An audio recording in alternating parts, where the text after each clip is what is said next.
Hi friends, வாங்க இன்றைக்கி வந்து மட்டன் ஃப்ரை எப்படி செய்யுதுன்ட்டு பார்க்கலாம். ஒரு துளி கூட ஆயில் இல்லாமல் எப்படி குயிக்காக செஞ்சு முடிக்கலான்னு பார்க்கலாம்.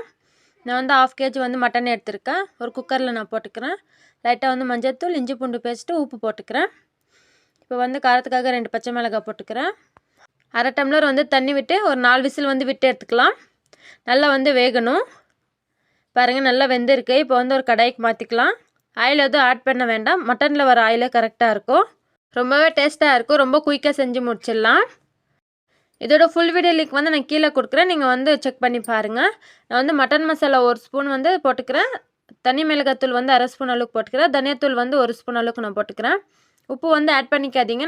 நம்ம வந்து ஃபஸ்ட்டில் வந்து உப்பு ஆட் பண்ணியிருக்கோம். அதுவே கரெக்டாக இருக்கும். இப்போ வந்து ஒரு கொத்து கருவேப்பிலை நான் போட்டுக்கிறேன். நல்லா வந்து வதக்கி விட்டுக்கோங்க. அந்த தண்ணி எல்லாம் நல்லா சுண்டுற அளவுக்கு நல்லா வந்து ஃப்ரை பண்ணிக்கோங்க. கொஞ்சமாக வந்து கொத்தமல்லி ஆட் பண்ணிக்கோங்க. அவ்வளோதான், நம்மளோட மட்டன் ஃப்ரை ரெடி. பாய்.